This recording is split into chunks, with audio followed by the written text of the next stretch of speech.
Hey friends, my name is Randi Brown and I'm a speech language pathologist and AAC specialist. I love all things speech therapy, so I started a podcast to sit down with different people to talk about it. So whether you're an SLP or someone just interested in the world of speech therapy, come join me today for our episode of Talking with Randi. Hi, welcome back to Talking with Randi. So glad you're back. Today, our guest is one of my very best friends, Courtney Trevino. She's a speech language pathologist, and she earned her bachelor's degree in communication sciences and disorders and her master's degree from Texas Christian University here in Fort Worth. Courtney worked in the school districts for 4 years before returning to academia to pursue a PhD. Courtney is currently a PhD candidate at Texas Christian University and is graduating with her PhD in May of 2024. Her area of research is AAC, specifically focusing on early word learning with children who speak using AAC. So, welcome to the show, Courtney. Thank you very much. Okay, so let's talk a little bit about your beginnings as a speech therapist. So share with us when and how you decided to be an SLP, and then also when you knew you wanted to specialize with augmented communication. Yeah, great question. So it seems to me that a lot of people come into this career with some sort of background of speech pathology. Yeah. So they had a sister with autism, or they went and saw a speech therapist at some point in their life or something along those lines. It's a little too niche to just be yeah. We've all had exposures to teachers growing up or Yes. doctors. Like when you're a speech path, I felt like when I told people my major, they were confused a lot of the time. Yeah. There was always the follow-up of well, what do you do? Yeah. Or what is that profession? Yeah. Yeah. So I had none of those experiences. I came to TCU as an undergrad having exactly zero idea what a speech pathologist was. I actually didn't know that about you. Yeah. Okay, I also started undecided in college. Yeah. Yeah, so I went from pre-med to business to child development. I was sort of all over the place. hopper. You were the major hopper. Yeah, I was the hopper. Okay. Which is not really my personality. Not at all. Yeah, but I had no idea what I wanted to do. I knew I loved working with children, and I knew specifically I loved working with kids with special needs. Yeah. I worked at the YMCA for years as a kid and or as a high school kid, and there were some children there with special needs that I specifically got to work with, and I knew that was a blast. Yeah. So, moving on, I found myself at the Career Center because clearly I had no idea what it was that I wanted to do. Yeah, I needed a little bit of guidance. Yeah. So I went to the Career Center, and they had me take a bunch of different tests, and they tell you, this type of work you would be likely interested in, which was sort of the service industry. And then they list out some specific jobs, and the first, the top job that they thought that I would like the most based on my responses was speech pathology. Oh my gosh. So then I'm Googling what is speech pathology, right? I had absolutely no idea what that was. So I took the survey class as I think a freshman, liked it, started taking some of the other classes. And then you know how college goes. At some point you've just taken so many of the classes that you sort of can't go back. Yes. Right? Yeah. So you're sort of stuck in your major. It's past the point of no return unless you want to make a victory lap. Totally. Yeah. Yeah. And I was uninterested, and my parents were uninterested in my victory lap opportunities. Yeah, mine too. So it was a 4 and done. So I stayed in those classes, ended up falling in love with the profession, and now I'm a speech pathologist. Yay, I love that. Okay, where did AAC come into the mix? So, because as long as I've known you, you've been the AAC girly, and I love that. Yeah. And so when did that come into the mix? Great question. So we learned about AAC for 30 minutes in my language disorders undergraduate class. That's a lot of time. Yeah, 30 minutes, which, it makes sense. It was an undergrad class, right? The focus was not AAC in general. And so we learned about it for 30 minutes, and I left that class thinking that is exciting. And that was probably the most gung-ho I felt about this career in my entire undergraduate career, right? Was those 30 minutes in my language disorders class. So that sort of got me interested in AAC. And then when I was in the master's program at TCU, for the 2 years that I was in the master's program, there happened to be an AAC specialist on staff. And like, she started when I started the master's program, and she left when I left the master's program. Oh, I didn't know that. Okay. Yeah. So God really set that up really nicely for me. And so I followed her around like a puppy. And any opportunity that I could do an AAC evaluation or take on a client with her, I jumped on immediately. Which that's the way to do it. Like, I heard a pastor say one time, like, if you see someone doing something really well, like, find them, ask them all these questions, like, just ask if you can learn about what they do, how they do it, which I think, like, we can talk more about this later, that plays into me learning so much from you, because you offer me so much professional mentorship in our former job when we were both at our old school district. And so I think there's something to, like, when you see someone doing something really well, being able to be like, show me, teach me. And so because that sets you up, because you really...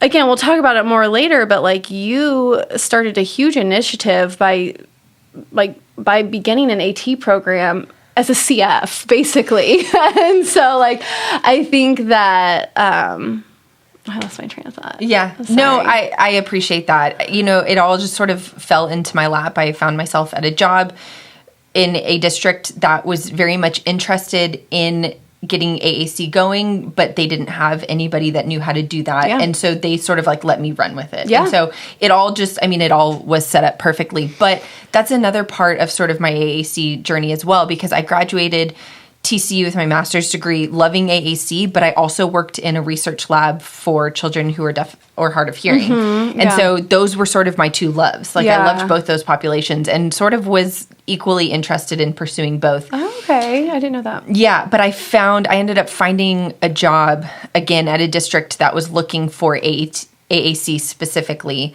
And so with that need, like, I had enough expertise that I could to step help. in. And then, you know, there was a lot of on-the-job learning as well. So, that's how I ended up in AAC. That's awesome. Okay. So at what point then did you decide that you wanted to go down the PhD route? Like, because, you know, you said something about being pre-med. Did you, like, always want to, like... Was that always in the back of your mind? No. Actually, we talk about this a lot in our lab meetings. So in the PhD program that I'm in right now, and in most PhD programs, you work in a faculty member's research lab. And so in our lab meetings, where we have a lot of undergraduate and graduate, like master's level students, oftentimes there's a lot of discussion about, you know, what is it like to be a PhD student? Why did you go this route? So we can sort of answer a lot of those questions for a lot of the undergrads. And a lot of what I tell them is that I actually hated research.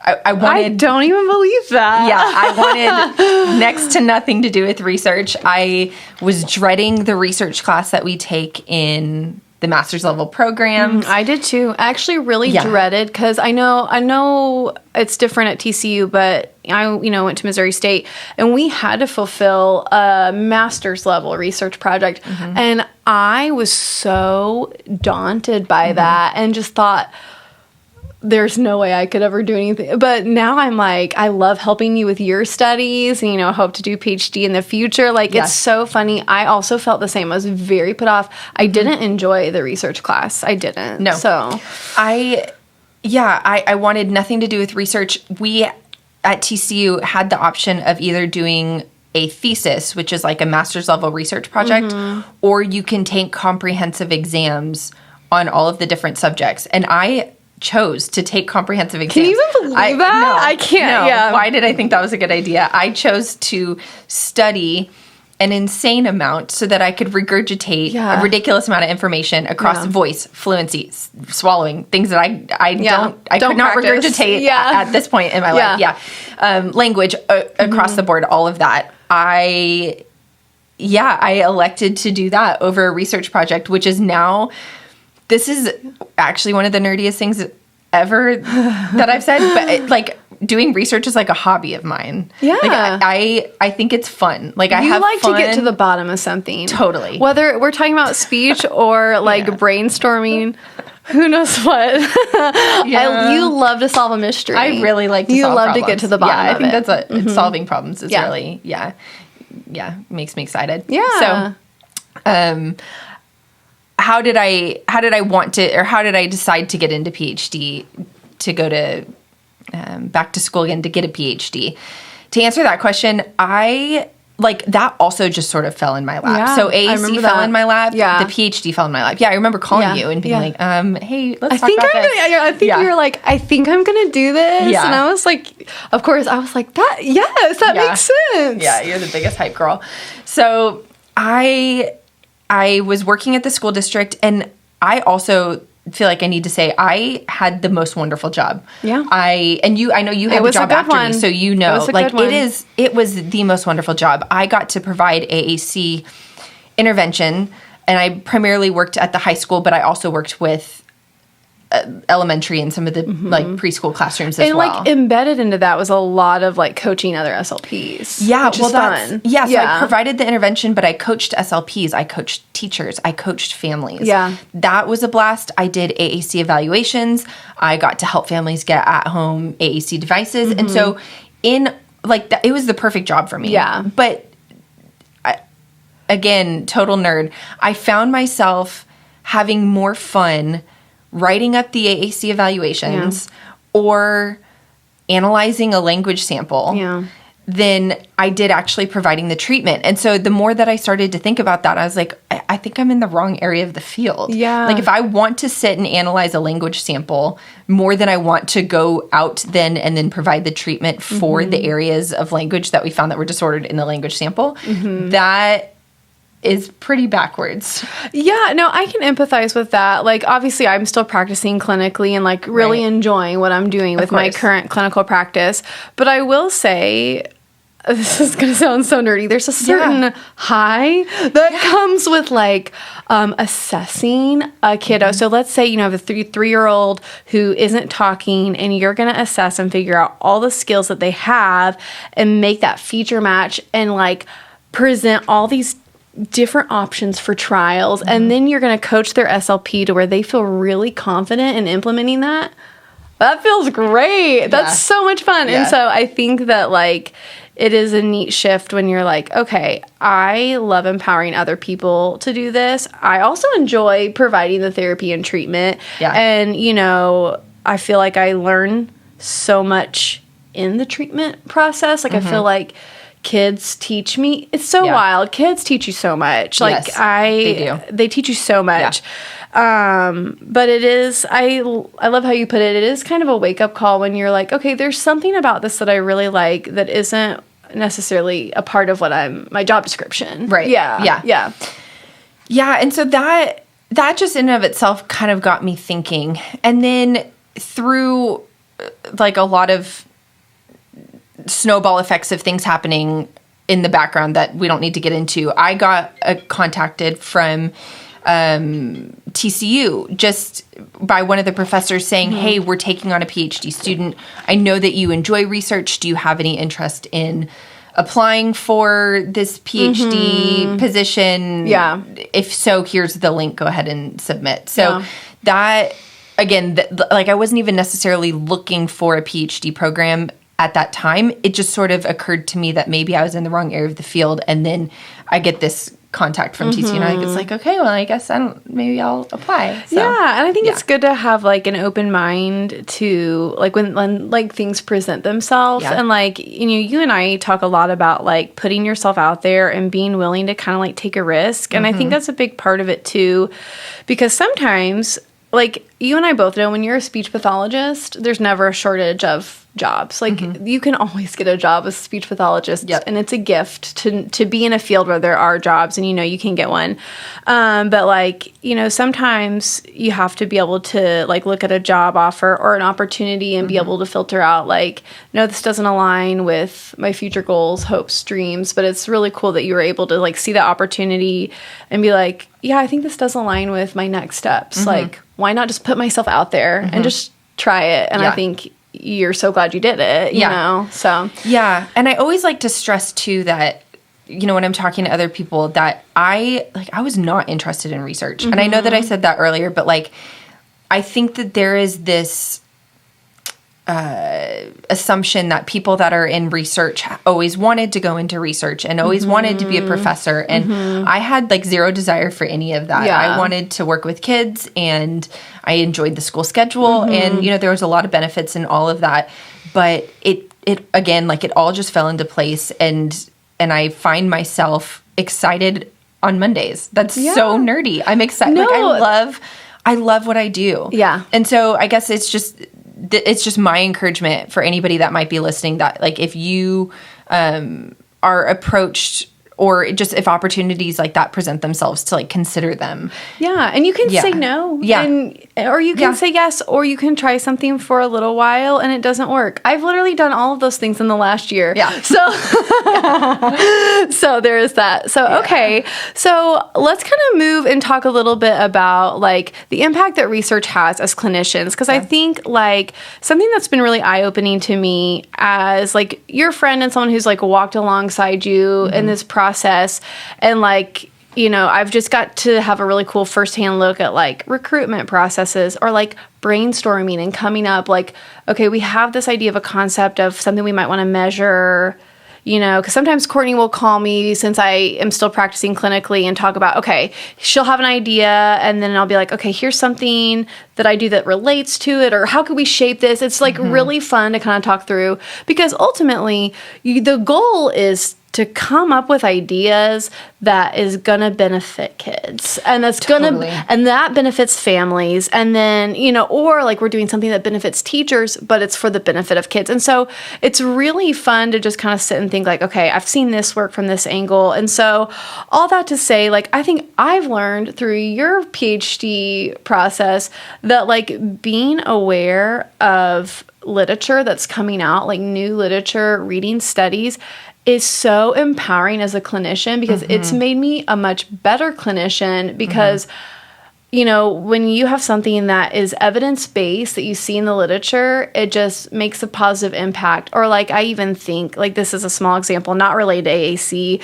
but at my current school, for cases that are appropriate, I've been flipping their schedule to speedy speech, which if you're not familiar with speedy speech, it's like 5-minute RTIC. There's a lot of really great evidence-based literature behind it, but basically kids are getting out of class less, but getting out of speech sooner because it's short drill-based, one-on-one, and you're just getting a lot more elicitations. So I've been converting some schedules to that, but it's like if I didn't know about that, then there might be kids who would be in speech 2 years longer and, you know, missing out on that general ed instruction. So anyways, all that to say, it's a long way around the circle, but I guess, like, why do you feel like it's important for clinicians to be aware of, like, research literature? Yeah. I guess maybe I kind of answered that for us. I'm so sorry. I talk a lot. It's okay. I agree with absolutely everything that you said. And I wish that I had, like, some, you know, super cool, like, unique response to this. Yeah. But it is kind of a straightforward answer. Is just that there's a lot that is answered in the literature that I think kind of goes unnoticed. Yeah, I'd agree. It goes unnoticed. And I was surprised to get into the PhD program and then have the time, one, but two, the skill set to start to read these articles and truly understand what's being said in these articles. And see, like, oh, some of these questions that I thought weren't answered for a really long time are actually answered. And they've actually been answered for a while. And that's almost embarrassing a little bit. Yeah, it is. And I didn't know how to read the articles and I didn't know how to understand them. Yeah. I didn't have free access to them. Like if they're not an ASHA journal, then I didn't have access to them. And it's hard to swallow like, let me go ahead and pay $15 to read this article when I'm not even really sure if it answers a question that I have. I'm not even sure that I'm going to understand it, even if it does answer a question that I have. Yes. Sorry, go ahead. Oh, no, I was just going to say, like, there's been lots of times where I want to read a research article, but it costs money, and I just read the abstract because, like, I just don't know. Is it worth my $15? Yeah. I don't know. Well, and it's not just that, but if you start doing that, then how many times are you going to pay $15 for the article, right? Because not everything's a slam dunk. Right, so, right. Yeah. And so I believe that our job is insanely important, which, like, I mean, of course, right? I am a speech pathologist. Yeah, we believe of course in what we I believe that this is really important. Yeah. But, the ability to communicate has such a huge impact on somebody's life. Yes. If you can't communicate, you're going to have a difficult time accessing curriculum in schools. And you're going to have a difficult time growing and maintaining friendships. You're going to have a difficult time working. And I'm not even just like saying these things. I actually have read articles that show that people that cannot communicate at all do have a difficult time in all of those areas. They have a difficult time holding down a job, making friends, maintaining friends, all of those things. And so it impacts like the inner circle of family relationships too. Yes. I always tell when I'm training teachers, I always say, language is the gateway to everything you need them to do at school. Yeah. It is the gateway to everything. Yeah. And so, I liken us to doctors and like the health world. My thyroid doesn't work perfectly, right? Randy and I talk a lot about our thyroids. we both have wonko thyroids. Yeah, my thyroid doesn't work perfectly. And so I take some medicine to support my thyroid. But I really, like, if the medicine that I'm taking, if there's no study somewhere behind it showing that it's going to help my thyroid, then I'm not taking it. Right. And if there's no study somewhere showing that it's not going to affect the rest of my body negatively, or if there's no study saying that I can take it while pregnant, I'm not going to do those things, right? Those are all really important things. And I want to make sure that there's evidence behind that. And I want to make sure that my doctor knows that there's evidence behind that and that they understand all the studies. Yeah. In my opinion, like, there should be zero difference between that and us as professionals. Like, the needing to communicate is just as important as having a healthy thyroid. Yeah. And for us to be practicing, like, with people who have limited communication, no communication, or just impacted communication in some way, like, we need to make sure that what we are doing is evidence-based so that they can get the outcomes that they need so that they can have friends and they can make new friends and hold jobs and get access to curriculum and learn in an effort to be able to pursue whatever career they want to pursue in the future. Right. Yeah. Yeah. I love that. And I think that the more we do that, like, I think there's the difference between just showing up and doing your job to being dedicated to being a lifelong learner. I think that is what makes the difference between a clinician who's practicing at the top of their license versus a clinician who's not practicing at the top of their license, right? Like, if you're committed to being a lifelong learner, like, we're never going to know it all. We're never going to reach the bottom. We're not going to be able to reach all the areas of speech pathology. But if we can at least scratch the surface and seek to do the best we can for our students. And I think when I think about my own kids, I want that from their practitioners that they see. And so I want to give that to the kids that I serve. So for sure.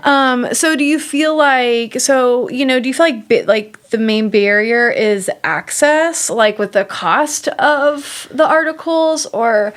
Because I do feel like there's a barrier, right? Like, I feel like, we can get CEs or we can pay, we have to, pay to keep our continuing education going. And I do learn a lot. And I'm pretty intentional about the CEs I take, as I'm sure you are too. But, like, what are the barriers that are getting us from point A to point B from being, like, really solid evidence-based clinicians, which a lot of people are. I think that, I feel like I don't know. Do you feel like there's a barrier? Yeah, definitely. I do also want to stress, like, in no way, and I know you're not either, in no way am I sitting here saying, like, SLPs stink and they're not actively pursuing the research and yada. Like, that is not by any means what I'm saying. I think that there are awesome SLPs out there, people that are doing research-based interventions, people that are providing top-notch services to kids who speak using AAC.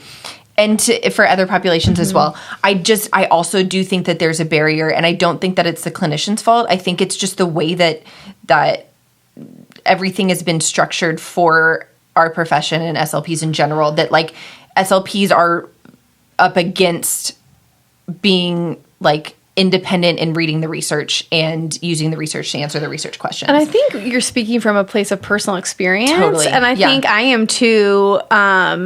of like, I have been in a situation many times and still am sometimes where I'm like, oh gosh, I don't know exactly what to do here. I want to figure out how to best serve this kiddo. And so, yeah, I agree with you. Like, just echo, we're not saying SLPs are dodos, because that would be like talking against our own kind. No, I think like... Not into clinician bastarding. No, I think we're it's... an awesome profession. Yeah, we're an awesome profession. And I think we understand from personal experience that sometimes the scope is so big and...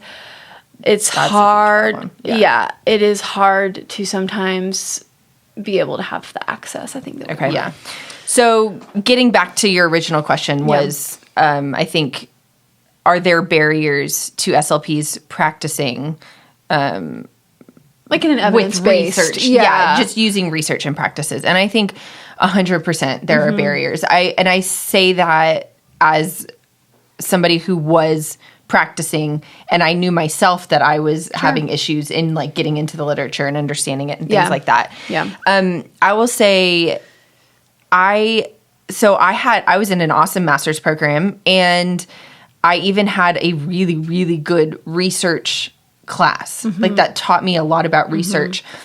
But I just didn't have, and I don't know if it's like amount of time in the program. I don't really know what it is, but like I wish that I had spent more time with, okay, here is a clinical problem.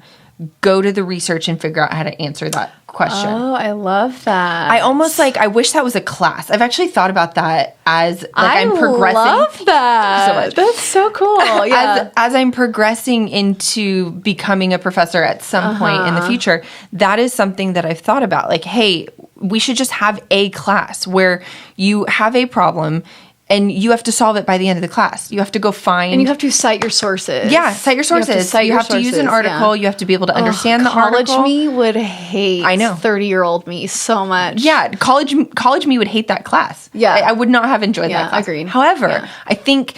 But we've lived and practiced in our field to know how necessary it is. Yeah. That, and I think it would force you to be able to answer questions in a quick amount of time. I think that's another piece, a huge piece, is that raise your hand if you have time to read research. Yeah. Like, nobody right now is raising their hand. Right.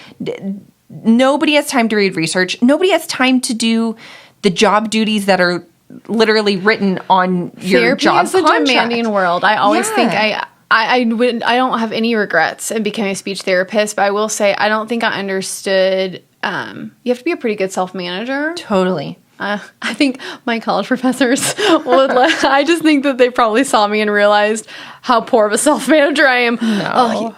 If you're listening, you'd be really proud of me. I've come a long way. But therapy is a rigorous profession. Well, by the time you plan for the therapy, you do the therapy, you write the notes, but then you do all of the background paperwork, you have all the meetings, you provide the extra parent training, and then like you don't want to take the therapy time out for paperwork. So or like for speaking with parents. And so, you know, a 30-minute session might turn into 35 or 40 minutes. Yeah. All of that to say nobody has time. And so I think that is a huge issue in all of this, is that it takes time to find the article, it takes time to read the article, it takes time to then realize that you read an article that's not helpful, so then you got to go find another article, right? Yeah. All of that is, it just takes time that absolutely nobody has. Yeah. Like, never have I once heard anybody say, I had extra time at work today. I twiddled my thumbs at work today. I've never said it. No, I've never crossed everything off my to-do list until the school year ends. And even then, I just am starting next year's to-do list. Yeah. Like, this IEP is going to be due quickly at the end of the year. Future SLPs, sorry, not to interrupt you. No. Like, it's okay. Like, I think it's the real world. It's you grow into being really comfortable with that. And honestly, it teaches you a good life skill that, like, the to-do list of life is never done. And so, like, you just learn to prioritize. I think it's been really powerful for me in my personal life, too. Like, just learning to prioritize what needs to be prioritized. So, like, it's fine. We're not resentful of that, but that just... It's just the real world. Yeah. I think that's true in any job, right? That's not just speech pathology. That's teachers. And then outside of the service industry, too. You know, my husband has absolutely nothing to do with, like, the child development industry, right? And his to-do list is also never finished. Okay. And so I think that is just, I think it's just part of being alive. Yeah. So I will say time is a huge barrier. I think getting training can be a barrier. That's going to obviously be specific to like your personal experiences. Access to articles, we discussed a little bit earlier. Like who has $15 that they want to just throw around to a bunch of articles all the time? Right. And if you have a bank at where you work of like money that you can use to get articles, that's awesome. I know the Informed SLP can also be incredibly helpful. And that's what I use. So, so like when you publish a research study, answer this for me. If you, if it's not on ASHA, like, so it's free on ASHA, but then everything else you have to pay for. Because as a reader, like I don't pay to publish. You don't pay to publish, but as a reader, we have to pay for anything that's not available on ASHA. Right. So if you're an ASHA member, then you get access to all of the ASHA journals that you can go in and read anything that's in there. So literally all you have to do as an ASHA member is log in, and then you can get access to any of those journals. Any other journal, you're going to have to pay to read unless me as the publisher,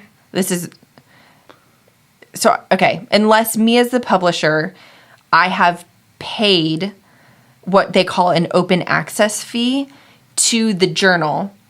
So then the journal will put my paper up for free for people to read because I paid the open access fee.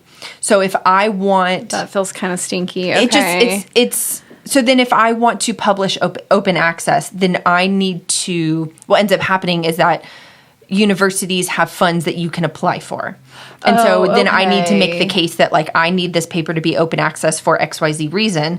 If I am awarded those funds, then I get those funds and then they go directly to the journal. Which it would be a good thing if you're open access because then people could have a lot of...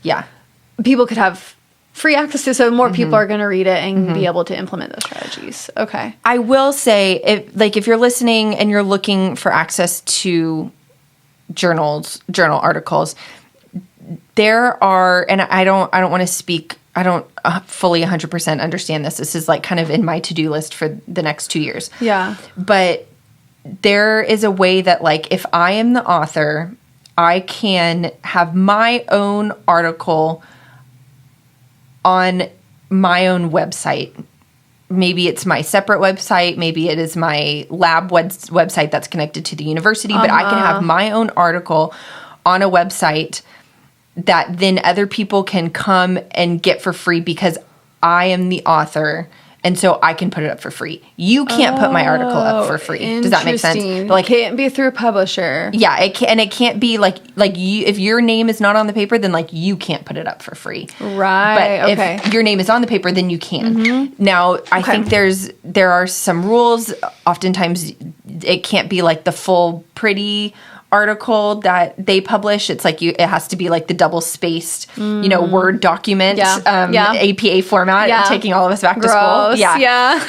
It has to look like that. But scientists are starting to recognize that and realize that they can do something to help prevent these barriers. And so if you pay attention to scientists that are publishing work that are relevant to what it is that you're interested in researching, and they are doing that, then oftentimes you can go get those articles for free. So I didn't know that. It's on my to-do list. It's on my never-ending to-do list that I have. And you can loop back in a while, and then you can tell us all how to figure that out. Yeah. So going back to the never-ending to-do list, that is on my to-do list. There it is. Not quite at that point yet. Okay. So I'm really excited for what I want to talk about next. Is I know that I say we've had a lot of fun just because I shove myself into all of your business, but you've had a lot of fun over the last couple of years and tedious work that goes along with that. But putting down some great research studies for children who speak with AAC. So let's talk about those. Yeah, I'm super really excited. You've got some good ones. And also... Couldn't have happened without you. Oh, well, you're sweet. I mean that very seriously. Well, I do have lots of little friends who use AAC, so it kind of works out. And lots of good ideas in the pipeline too. So I'm excited that there's so much to, like, you have like created a really good foundation, and there's going to be a lot that's going to build off of this. It's going to be so fun. Yes, so it's been a lot of fun. We're nerds, and I think that's really clear here. But anyways, let's talk about the studies that you have run so far in your PhD experience, and like findings and maybe some practical clinical implications, things like that. Yeah. Yeah. So I came into the program super gung-ho. Like, I'm going to save the world in 3 years. It's what we're going to do. Yeah. If I die in 3 years, I'll have answered all the questions. Then, God, I am ready for you. I'm saying 3 years because my PhD program is 3 years long. So that's why I am. Are most 3 years? No. Yeah. TCU's is an accelerated PhD program. So most PhD programs last 4 to 5 years. Oh, okay. Interesting. You can find yourself in programs that will sort of like keep you around longer. I think there's, at some point, we're going to talk about, are we talking about getting a PhD? Oh, yeah. Did I accidentally advice for those who want to become a reaser? Yeah, no, it's question number 9. Okay. We'll get there. We'll get there. I wrote that for me personally. So I came in wanting to do a lot of very applicable clinical work, and the most wonderful mentor in the world. My mentor was like, okay, super great. We're going to save the world, but let's back it up just a little bit. Okay? Yeah. She's like, how do we evaluate children who speak using AAC? And I said, great question. Yeah, great question. So went into the literature. What we found is that we didn't know how to language sample children who speak using AAC, specifically children who are early language learners. So I'm talking about kids that say less than 50 meaningful words when on their devices when I'm talking about early language learners. Okay, I think that's a good piece of information to throw out there. And I also want to ask you, are you referencing like kids who are already placed on devices versus initial evaluations? Because I think because to me, I kind of see that through a different lens. Because I feel like an initial evaluation, like before we have like a device, I feel like that's the evaluation that we do to prove the need for AAC, and then we trial and move on. I feel like what you're describing is evaluating like a current progress type of situation. Would you say? Yes, that's a great point. I think you could still use this. I think this would still give you some good data. In an initial evaluation, but it's in a different way. Like, you're not progress tracking. Okay, and here's why. Okay. The purpose of this study was to figure out the best way to language sample children who speak using AAC, specifically early language learners, but we considered all early forms of communication. Yeah. So when I collected these language samples and I transcribed and coded all of them, which took exactly as long as you think it would maybe take. It took her a long time. It took a very long time. It took her a long time. Yeah. I like to throw that in there because you did the work because I really worked hard for it. Thank you. Yeah. No. Professionals should send you some thank you emails for that one. Oh, sorry. So we looked at not only AAC productions, but we looked at sign productions. We looked at... We did some gestures. Stuff. Yeah, we looked at body movements separate from gestures. So, like, turning your body away from somebody versus, like, shaking your head yes or no, or, like, telling somebody to come here, right? Like, different body movements is turning your body away. And gestures are going to be a little bit more advanced, right? Like, purposefully pointing, waving, giving, reaching, all waving, of that kind of stuff. Showing. Thank you, yeah. Yes. So... we included that, and then we included any verbalizations because some kids have both. Yeah. And then we included vocalizations as well. Yeah.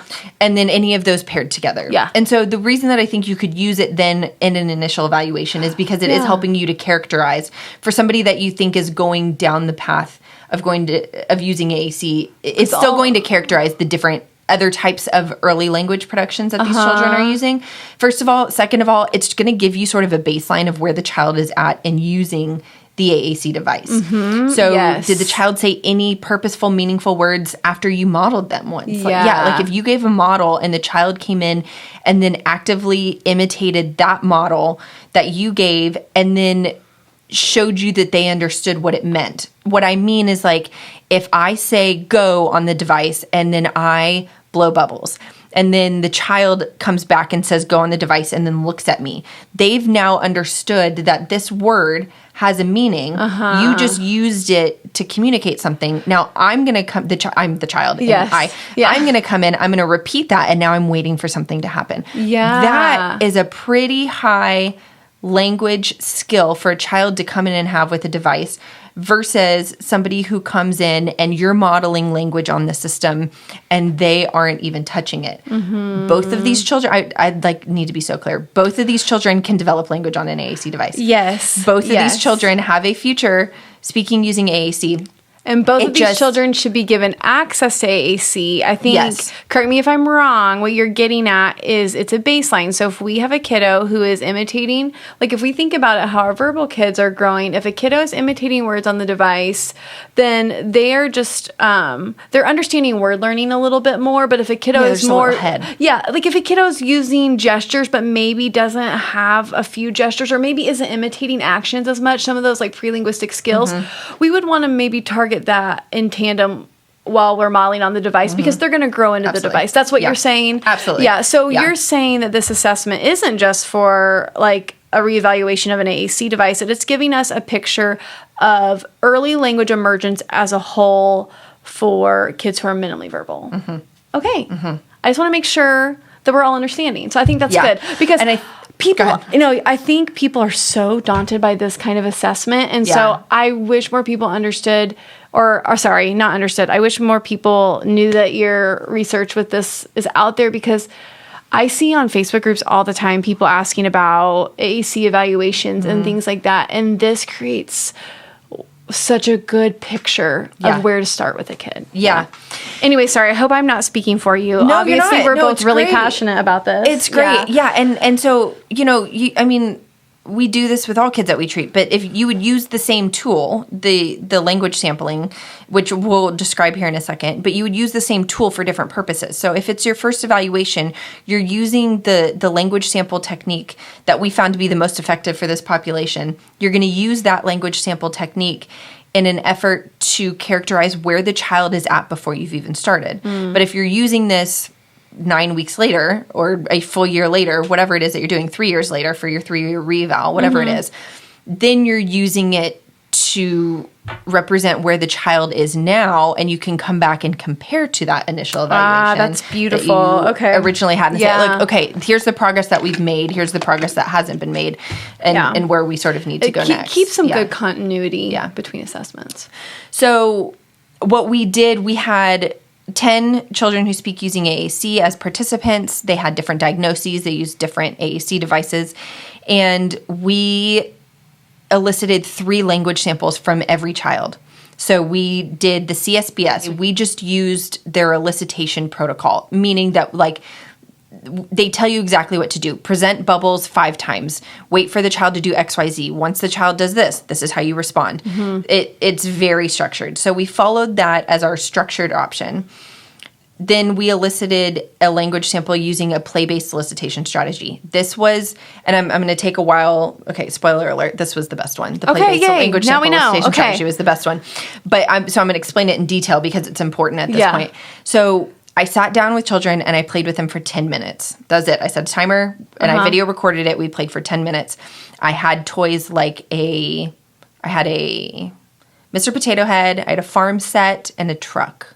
And I think I had like a cookie dough making, like a cookie making. I think we all know with like the Melissa chocolate. And Doug one that you chop. I think maybe you borrowed that from my office. I think I did. Okay. So I sat with those toys. I kept them near me. So I did sort of like control the environment and use a little bit of sabotage, right? I had all the toys near me, but I did not initiate any communication and I did not model any language. I forgot you didn't initiate. Did that feel weird? Oh, for sure. As a speech path, did you just have to have so much self-control? Oh, and I had to practice. I had to practice. You practiced on my daughter. Yeah, that's right. I called people and I practiced on my children. So you keep all of those toys near you and then just respond naturally to what the child says. So if they point at something, that's an early communicative act. And so I gave them whatever it was that they pointed at. I never said like, what is this called? Right? Because now I'm prompting communication. I wanted to see how can you use language by yourself without me prompting you. So we did that. And if somebody, so like I had one child who said yellow on his device and then he pointed to the yellow truck. So I didn't say, wow, that's a yellow truck, right? We want to give all that language as a speech language pathologist. It's so tempting. Yeah. All I said was yes, yellow, which is kind of weird, but we're just evaluating, right? We're not treating right now. We're not treating. Yeah. So I said yes, yellow on the device, and verbally as well. And then we did that for 10 minutes. And then the last one was data logging. So I don't know if y'all are familiar with data logging, but you just go into the device itself and you pull out a log of what the child has said across an entire day. So, but you have to really trust that other people aren't talking on the kid's device. 1, 2. This was a really hard option for this population because everything in early language learning happens within context. So like if a child's pointing at something but I don't know what they're pointing at, then I can't go get that for them. Whereas somebody who has more language can say, I would like you to hand me the teddy bear. Yeah. Okay. That doesn't need to happen within context. Like, I know to exactly quote what Hamilton, you got to be in the room where it happens. Yeah. Such a nerdy comment that you just made. I regret it. Maybe cut that out later. No.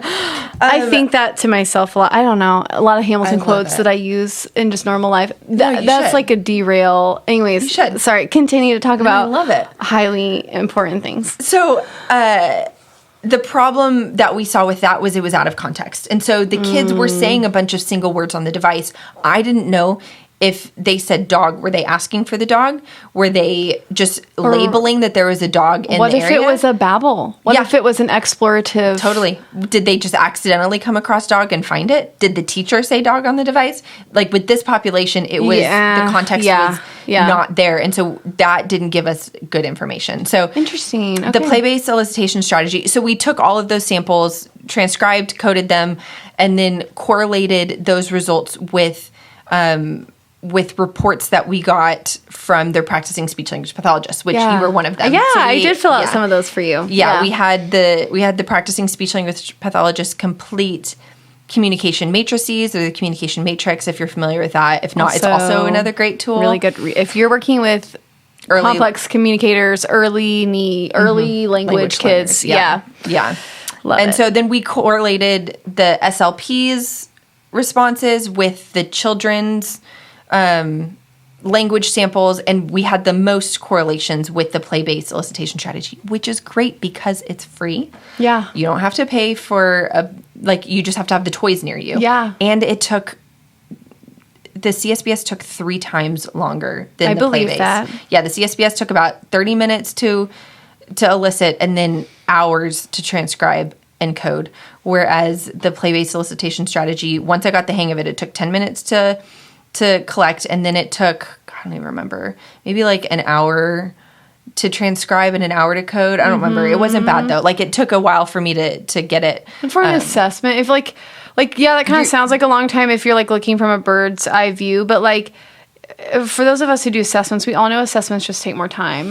Well, and if you're giving the what's that big test? The self. If you're giving the self or the castle, yeah, those take 2 hours to give.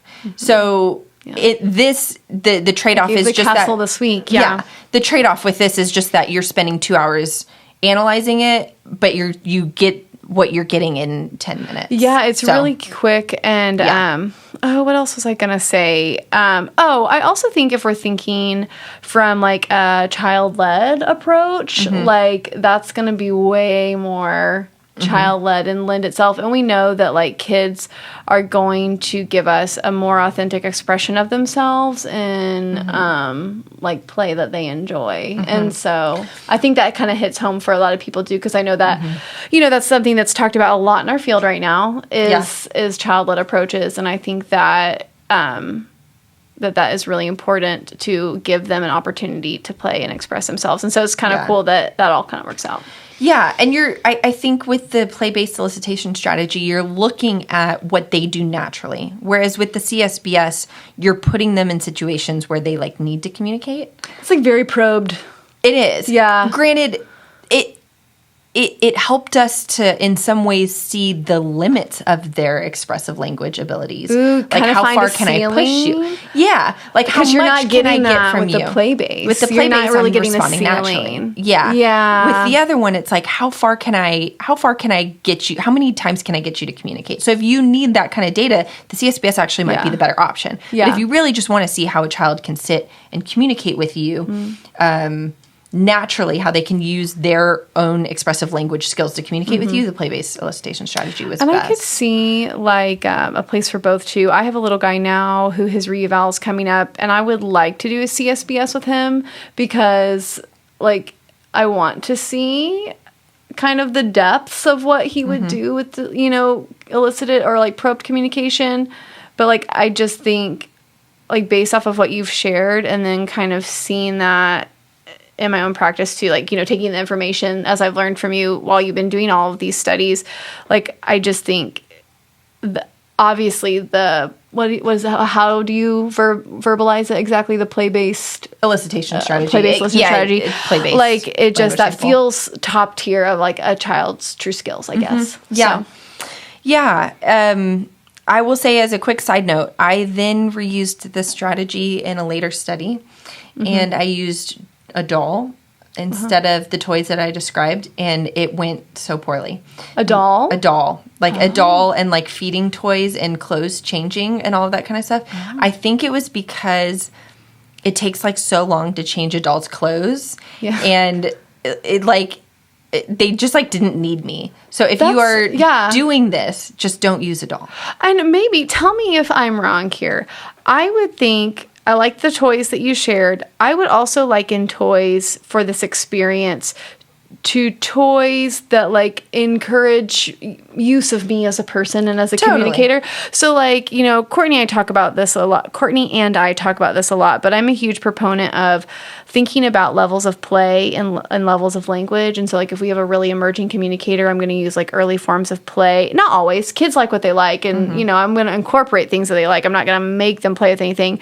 But my early communicators, they like balls, they like bubbles, they like blocks. And so like things that maybe having those toy choices that more naturally inclined to need you, like food, like food items. Kids, like, that emerging pretend play, kids love to feed you and stuff like that. They didn't need me with the doll.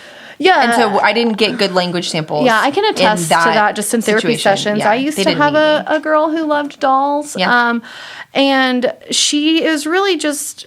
She took the doll and was doing the changing, and I was not invited to that. And that was exactly what these language samples were like. Yeah. Interesting. Yeah. Okay, so that concludes your first research study. And so there's a couple more that she has done, but we are actually out of time. But I really want us to learn about the other studies that Courtney has run, and we also have some fun, like therapy treatment topics to discuss that I think will be practical and fun as a listener. So tune back in next time. Courtney's going to be back in our next episode to conclude this discussion. Thanks so much for tuning in, and I hope you feel like you've learned a little bit more about research, why it matters, and have a desire to practice at the top of your license with an evidence base. So thanks for listening to Talking with Randi. Thanks for having me. Anytime, always.